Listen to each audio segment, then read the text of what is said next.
Binatikos ng legal at public policy expert at dating tagapagsalita ng NTF-ELCAC ang pamumuno ni Pangulong Ferdinand Bongbong Marcos Jr.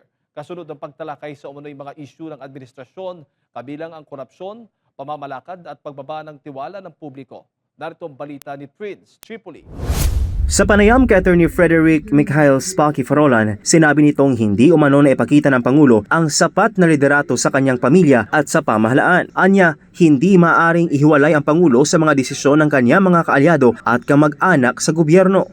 Naniniwala ako doon sa sinabi niya. Hindi talaga siya pangulo ng kanyang pamilya. Hindi siya leader ng kanyang pamilya. Hindi siya ang padre ng pamilya. Ilang taon na? Since 2022, 23, 24, 25.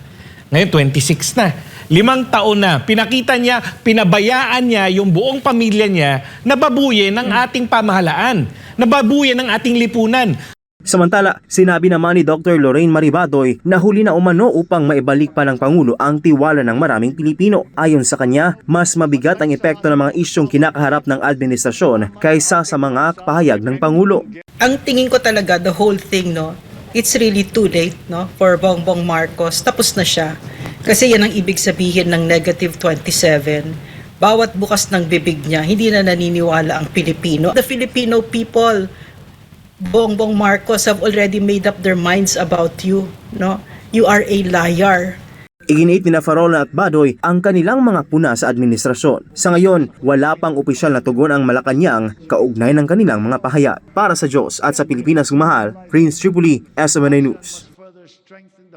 Nakapagpiyansa na sa Sandigan Bayan si Uswag Ilonggo Party List Representative James Jojo Ang kaugnay ng kasong graft. Samantala, pinasasagot naman ng Office of the Ombudsman si dating House Speaker Martin Romualdez sa mga reklamong plunder, graft at money laundering. Si Margaret Gonzalez sa balita. Sa kanyang State of the Nation address o SONA nitong Lunes, sinabi ni Pangulong Ferdinand Marcos Jr. na nagpapatuloy ang investigasyon ng pamahalaan sa umunoy flood control scandal.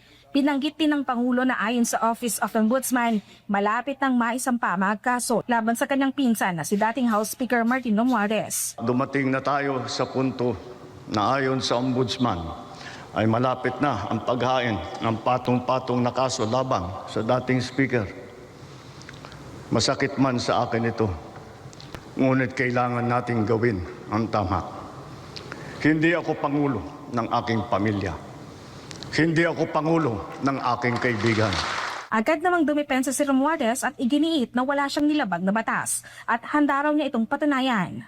Kinilala naman ng Office of the Ombudsman na naging pahayag ng Pangulo at nagpasalamat dahil hinayaan umano nitong malayang gampanan ng tanggapan ang mandato nitong magsagawa ng investigasyon at sundan ang ebidensya saan man itong mantong, kabilang na ang case build-up laban kay dating House Speaker Romualdez.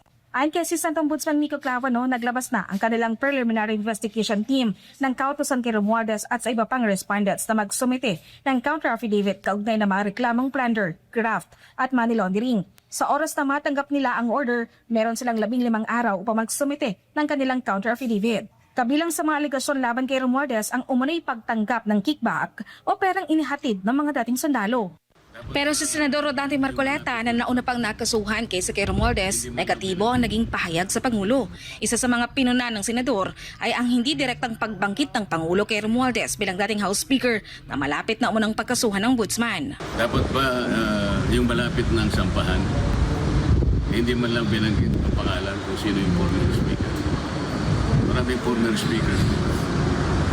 So, yung ba ang inaasahan ninyo na sasabihin lang? Kasi talagang dapat nating hanapin talaga ang punot-dulo ng pangyayaring ito.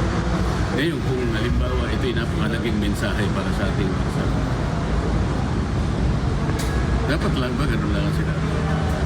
Ito ang pinakamalaking pagnanakawan sa ating kabangbayan. Hindi ba higit doon ang dapat na inaasahan nating lahat? Lalo na kayo sa media, kayo po ginagamit ng ating mamamayan para malaman nila ang nagagawa. Ano ibig sabihin ng SONA? Pagtalakay sa kabuuan. Samantala sa mismong araw ng SONA ni Pangulong Marcos, inilabas ng Sandigan Bayan 3rd Division ang warrant of arrest laban sa nakaupong Uswag Ilonggo Party List Representative James Jojo Ang. Hindi na dumalo sa SONA si Ang at tumiretso sa Sandigan Bayan upang maghain ng piyansa. Ayon sa Clerk of Court ng Sandigan Bayan 3rd Division, voluntaryong sumuko ang kongresista noong hapon ng Lunes, July 27, 2026. Naglagak siya ng 90,000 pesos na piyansa para sa isang bilang ng kasong graft. Wala nang iba pang akusado sa naturang kaso.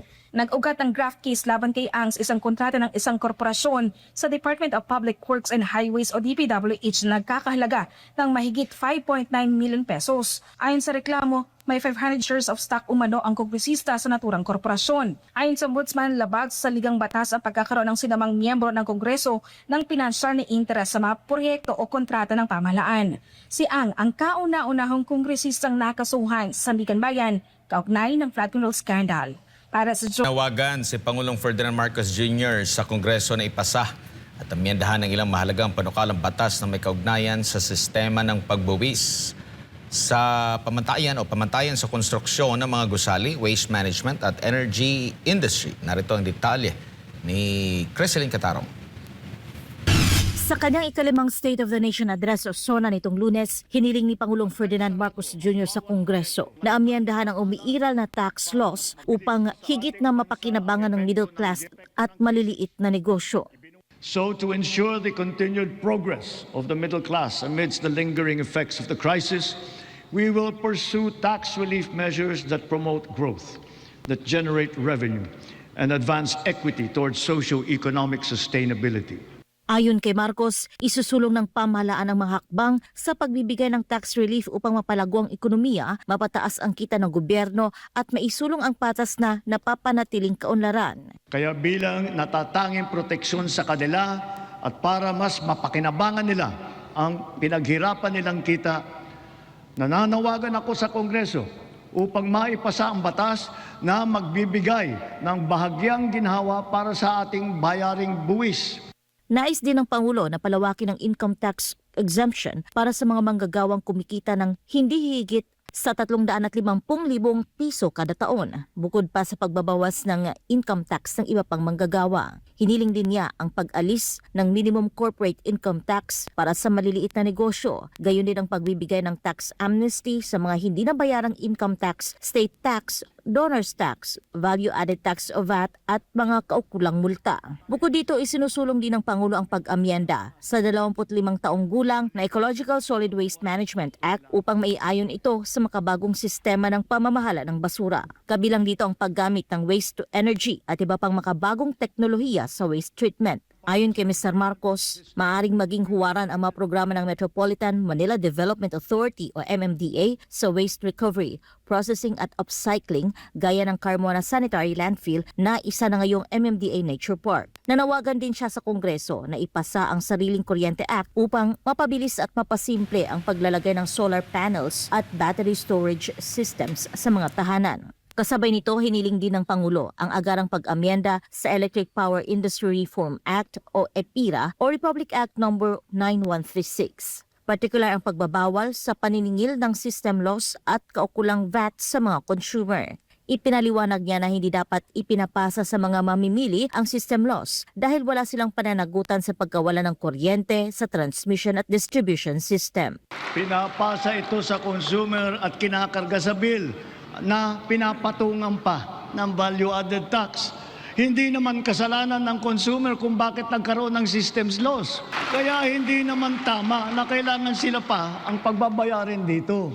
Binigyang diin din niya ang pangangailangang amyendahan ang National Building Code upang maiayon ito sa mga makabagong pamantayan sa konstruksyon at kaligtasan ng mga gusali. Para sa Diyos at sa Pilipinas kong mahal, ito si Creseline Catarong, SMNI News.